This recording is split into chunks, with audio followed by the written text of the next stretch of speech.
everyone, I'm Diane Moore with Leading Edge Real Estate. And I'm Judy Cronin with Loan Depot.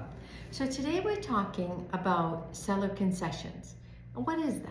So if we have a home inspection, for example, and there's an ice dam or the roof is leaking in the wintertime, now everybody's having that issue. And it really cannot be fixed before the closing because of the weather. What do? So I negotiate a lump sum of money that will cover those repairs for the buyer. And they can fix it once the weather gets better or once they move in. Where does the seller concession come out in the transaction? Yeah, that's a great question. First of all, whatever is wrong with the property, we want to confirm that it's still safe and habitable, because that's number one. But when you get a seller concession, you can actually put that towards the closing costs. So let's say your seller concession is for $10,000.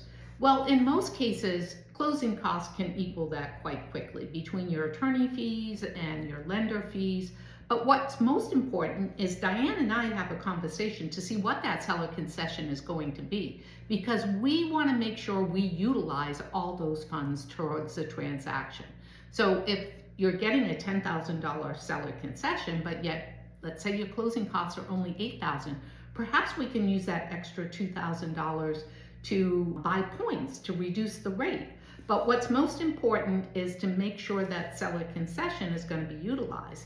Now, the thing about seller concessions as well is, depending on how much you're putting as a down payment, there's going to be a limit of seller concessions towards the transaction. Okay, so let's back up a little bit. Tell me what exactly a closing costs. Closing costs are the fees that are associated with closing the loan. There's going to be lender fees such as processing, underwriting, credit report, appraisal. Then we're going to reach to the title company or the closing attorney. They're going to have a fee for their settlement. They're going to have a fee for their title rundown. They're going to have fees for recording for the state of Massachusetts. Every time you apply for a loan and we're going into the process, you have that determined property, you're going to receive a loan estimate. And those estimated closing costs are going to be disclosed to the borrower. We as lenders have very strict guidelines that those can increase unless there's a qualified change of circumstance.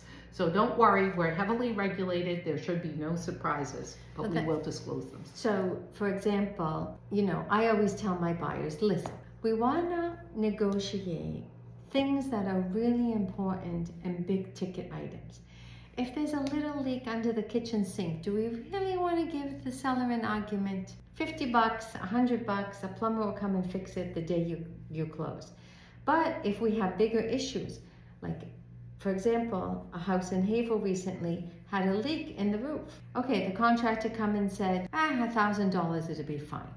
Fair enough, but why should my buyer buy a house that has a leak in the roof? Right. So we got closing costs back. So it's really important to understand where the money comes from and what's going to be fixed and what are your problems going into a house. There's no house that's perfect, but Judy and I can figure it out for you. So if you have any questions, give us a call.